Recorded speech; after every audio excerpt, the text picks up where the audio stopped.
accept our warm greetings from the economic hub of Cameroon, Douala. This is the 8 p.m. bilingual newscast right here on Spectrum Television, bringing you the eye on the news for February 15, 2023. Sawa traditional rulers have joined their voices to that of the head of state to demand justice for Martinez Zogo, calling on the population to be prudent when it comes to news circulating on social media. On same topic, Oyan Duncan will talk to Barrister Joseph Claude Biliga, who gives us a judicial standpoint to this case. In health, the Marburg virus is not in Cameroon.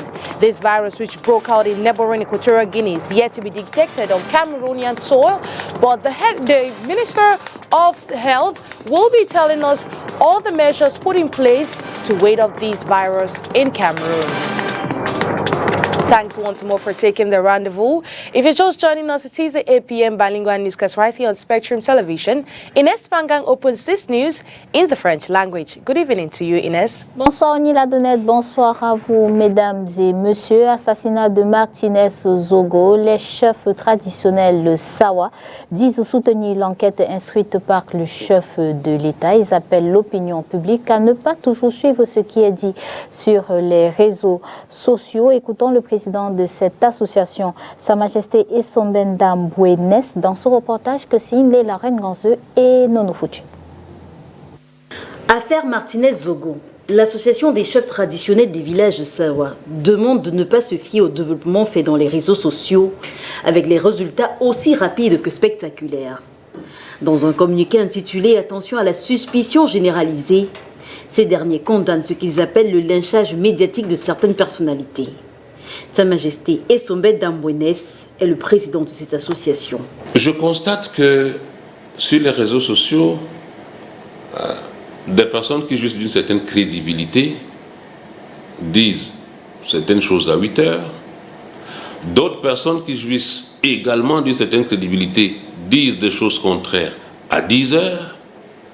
Et chacun se prévaut d'avoir la primeur de l'information. Je constate même qu'il y a des cas où la même source qui a dit quelque chose à 8 heures revient à 15 heures, vous dit « Ah non, excusez-moi, je me suis trompé, les informations n'étaient pas très bonnes. » Alors, tirons nous-mêmes les conclusions. Si des gens qui disent tous avoir des informations de première source se contredisent autant, et si certaines personnes elles-mêmes reviennent sur leurs propos sans mesurer les dégâts qui ont été faits par les propos prononcés avant, il y a un gros problème. Depuis le 22 janvier, en effet, date à laquelle est retrouvée à Ebogo 3 la dépouille de l'homme de médias, les réseaux sociaux se sont érigés en véritable tribunal, condamnant sans embâche certaines personnes aujourd'hui interpellées dans le cadre de l'enquête, mais aussi en indexant particulièrement un membre du gouvernement. Des accusations qui, si on se réfère à cette communication signée le 13 février, pourraient influencer l'enquête et l'opinion. Pour autant, l'association des chefs traditionnels des villages de Sawa se désolidarise de tout enfant Sawa dont la responsabilité est avérée dans les distractions de fonds. Ici, elle cite les chantiers de la CAN et le budget relatif à la gestion du Covid. Nous, les autorités traditionnelles, censées donc être des autorités morales, nous condamnons les détournements, etc. Sauf que, quand on l'a fait dans de très beaux discours, nous sommes encore aux premières lignes, aux premières loges des inaugurations, des dons qui sont faits par des personnalités, sans que nous ne questionnions l'origine des financements. Vous avez un de vos fils dynamique, etc., d'accord, il n'a rien fait de particulier pour la communauté, et puis 6 mois après une nomination, il vient vous offrir une salle communautaire, une église, une case sociale, enfin, il vous offre quelque chose. Et vous qui avez il y a quelque temps condamné le détournement, vous êtes en première ligne pour inaugurer et recevoir. Interpellé par certains sur le besoin de faire ressurgir ces deux scandales, Covid et Cannes, au moment où l'opinion ne parle que de l'affaire Zogo, le président de l'association des chefs traditionnels Sawa du Vouri précise qu'il ne s'agit que du rappel d'un communiqué, écrit lui il y a 2 ans. Affaire Martinez-Zogo, Jean-Pierre Amougou Belinga et compagnie qui étaient devant le commissaire du gouvernement ont été renvoyés au secrétariat d'État à la défense pour complément d'enquête. Que comprendre juridiquement parlant? Aurien Donguin rencontré pour nous, Maître Belinga. Je vous propose de prendre des détails et des réponses dans cet élément. Dans une affaire judiciaire, lorsque les dossiers à l'issue des enquêtes préliminaires sont transmis au procureur de la République ou au commissaire du gouvernement dans le cas d'une infraction militaire, ceci est fait avec déferment des personnes suspectées. Le procureur de la République ou le commissaire du gouvernement, dans les éléments à lui transmis, peut déceler des insuffisances. Lorsque, par exemple, une personne est poursuivie pour détournement de mineurs et que l'enquêteur oublie, par exemple, de produire l'acte de naissance qui indique que la personne victime est mineure, on peut renvoyer cette cause pour que ce complément d'enquête, c'est-à-dire l'enquête puisse produire, comme puisse produire la pièce manquante. C'est un complément d'enquête. Donc, dans le cas qui nous concerne, à l'examen de ces procès-verbaux, l'un ou l'autre, c'est-à-dire le procureur de la République ou le commissaire du gouvernement, peut renvoyer le dossier pour complément d'enquête. Mais ce dernier rentre dans le dossier et il peut arriver qu'il trouve qu'il y a un manque d'éléments, qu'il n'y a pas suffisamment d'éléments permettant, par exemple, d'inculper, de procéder à l'inculpation de suspects. Dans ce cas, il renvoie le dossier au niveau de la police judiciaire pour les enquêtes complémentaires. Et n'ayant pas de dossier entre les mains, je ne peux pas dire exactement sur quoi portent les réserves, appelons ça ici, du commissaire du gouvernement qui exige qu'on lui remette, que le dossier soit renvoyé.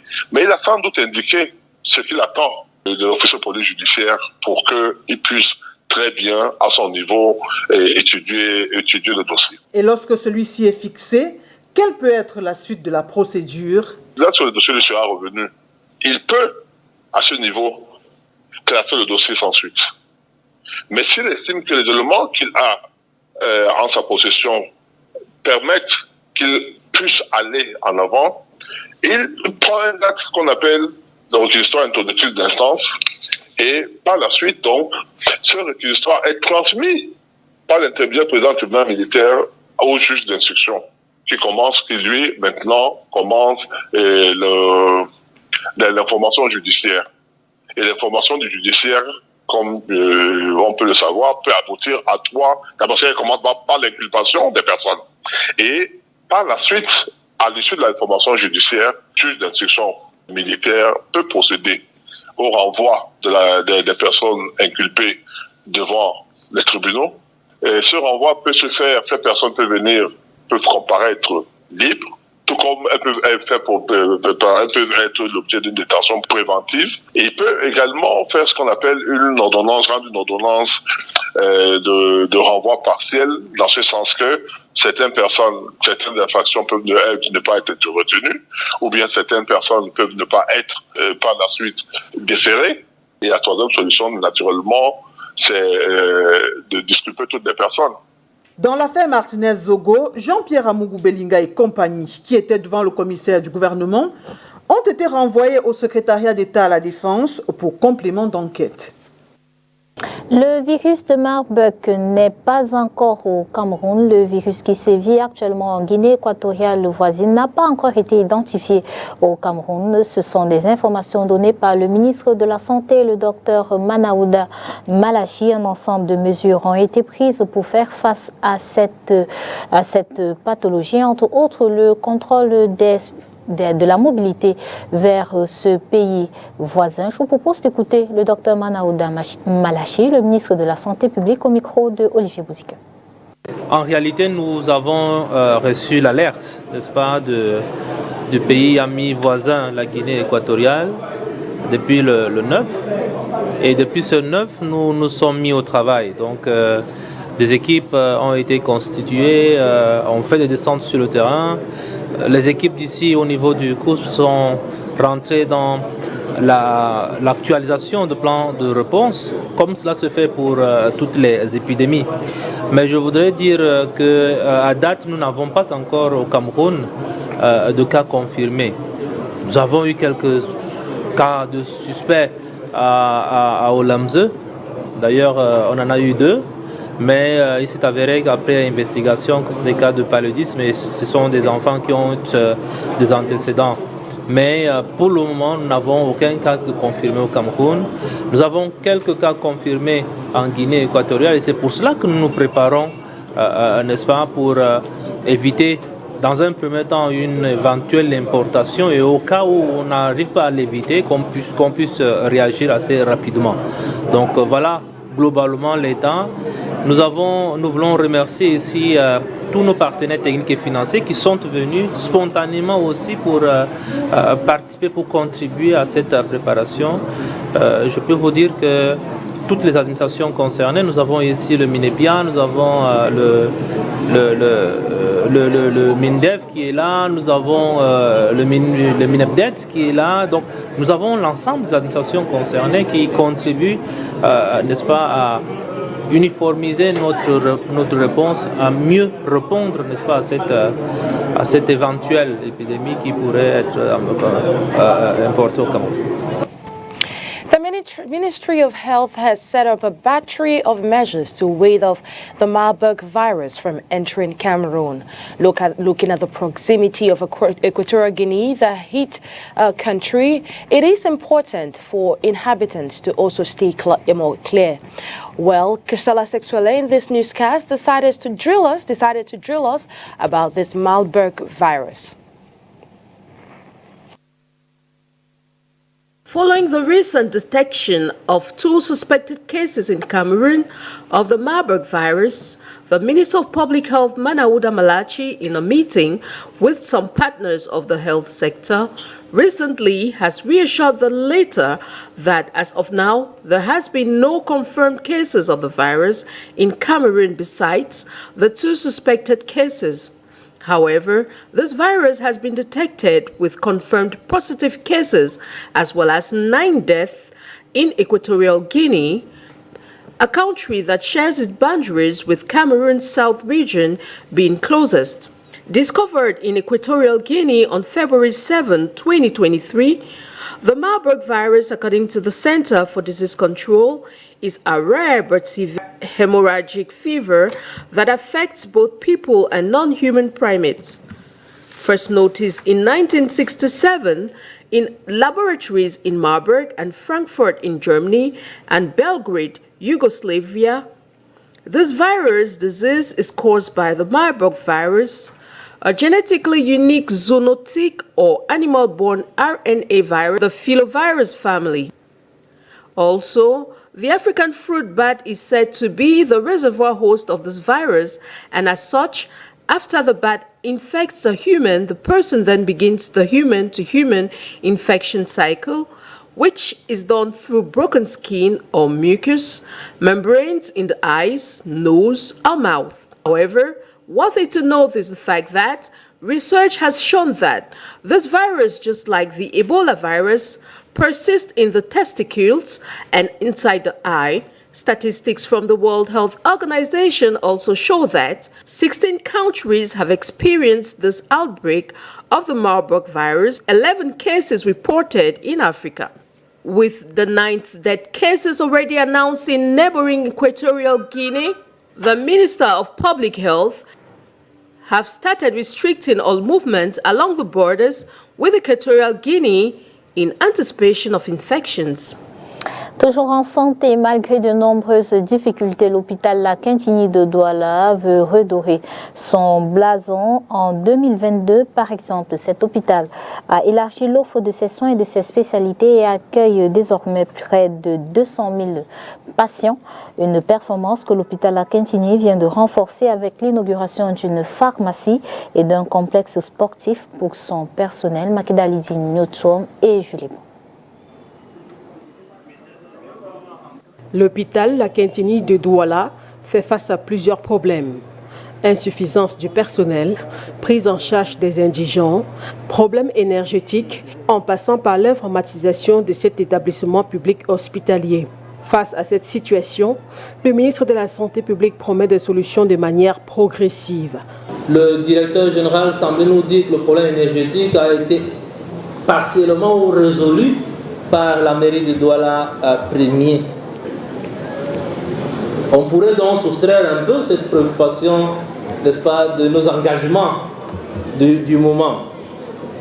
Mais sachez que nous travaillons pour que cette formation sanitaire bénéficie d'un personnel adéquat et que les moyens ne lui fassent pas en réalité défaut pour continuer à innover, pour continuer à rendre l'humanisation de soins que nous prenons dans les faits.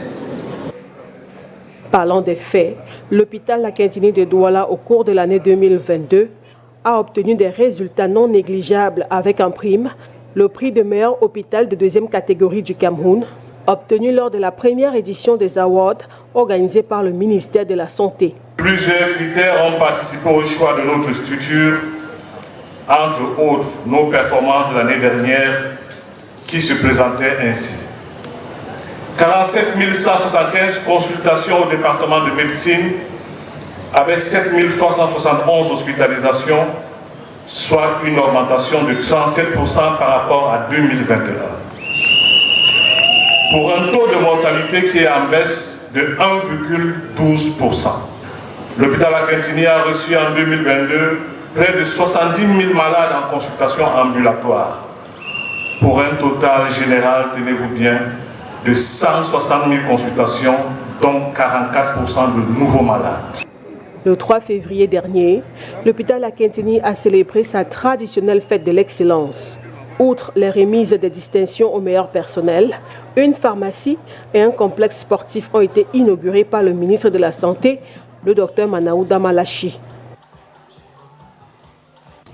Principals of Catholic colleges from across Cameroon have held an annual General Assembly today in Yaoundé. This is to review their work and to see how to relaunch for better performance. One of their plea is for government to make available adequate funds to support private institutions. Let's listen to these excerpts as compiled by Olivier Bouzike. We are here for the annual General Assembly of Principals of Catholic colleges. And the principals have come from the four corners of Cameroon to review their work and to see how they can relaunch for better performance in the 2022-2023 school year. We are examining in a very particular way the meager resources that we have to run our schools.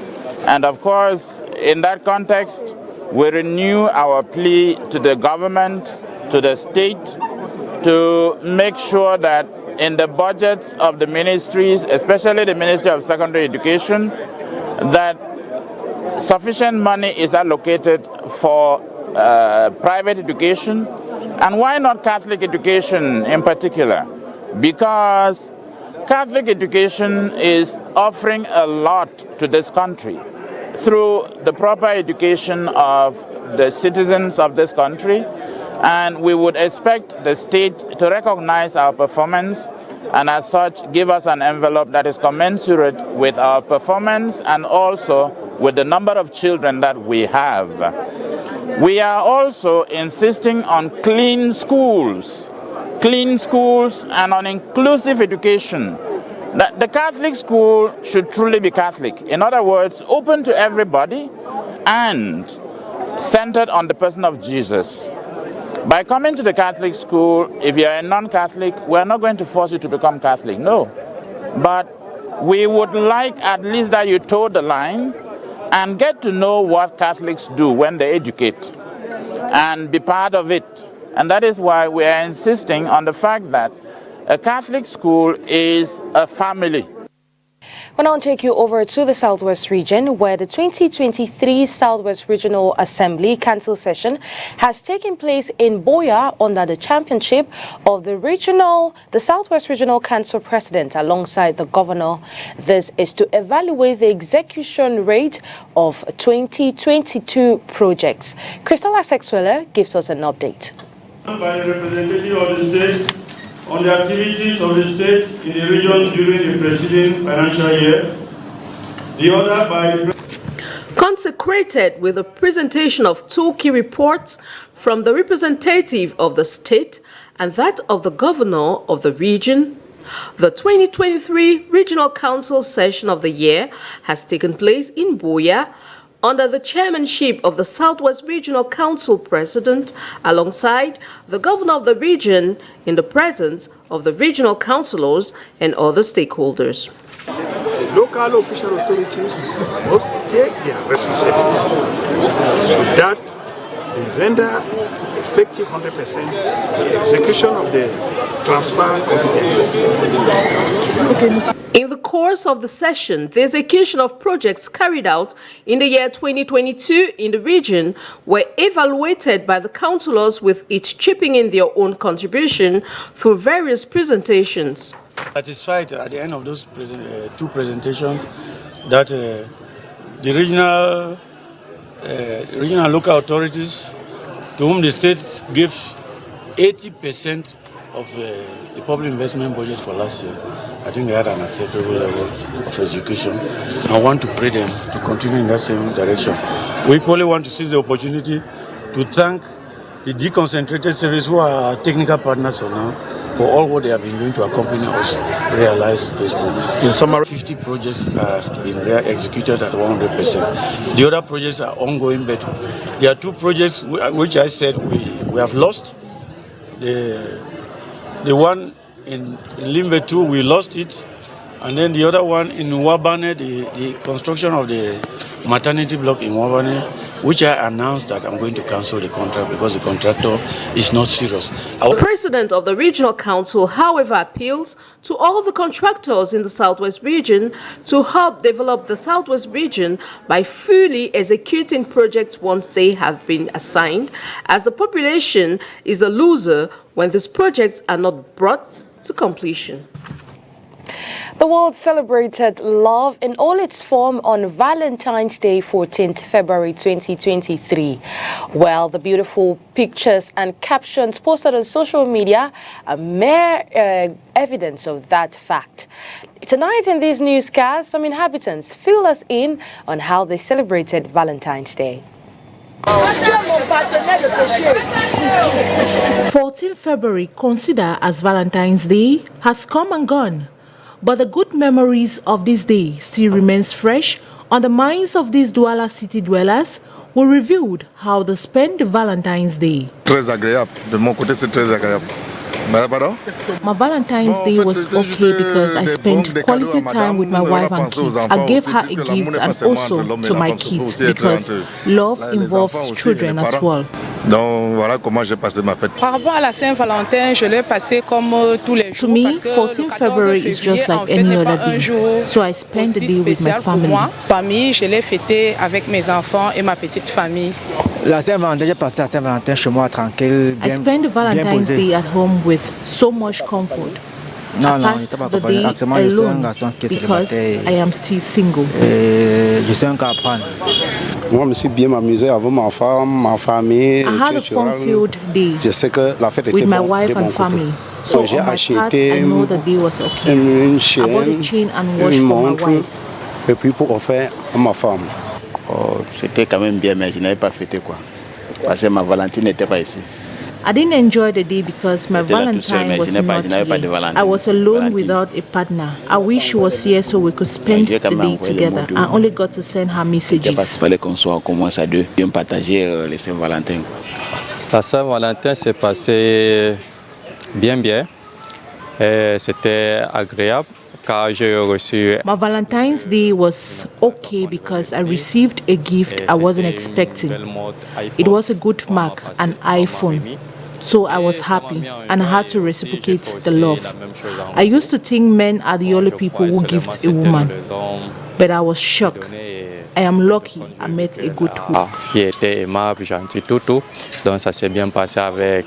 À la fin, on s'est assis au milieu d'une table à manger une jolie pizza. Valentine's Day, recognized as a significant cultural, religious celebration of romance across the world. It is a traditional day on which lovers express their affection for each other by sending Valentine's Day cards, offering and exchanging gifts, as well as organizing parties to celebrate love. Coopération Cameroun-France, le Cameroun, la ville de Douala particulièrement se dote de nouveaux équipements de sport et de loisirs situés dans les quartiers Bépanda, Makepe, Brazzaville, Mbagnan, Kondi et Akwa. Ces parcs de sport et de loisirs ont été récemment inaugurés par le maire de la ville de Douala, accompagné de l'ambassadeur de France au Cameroun. Reportage Makeda Lidi Newton et Julie Bon.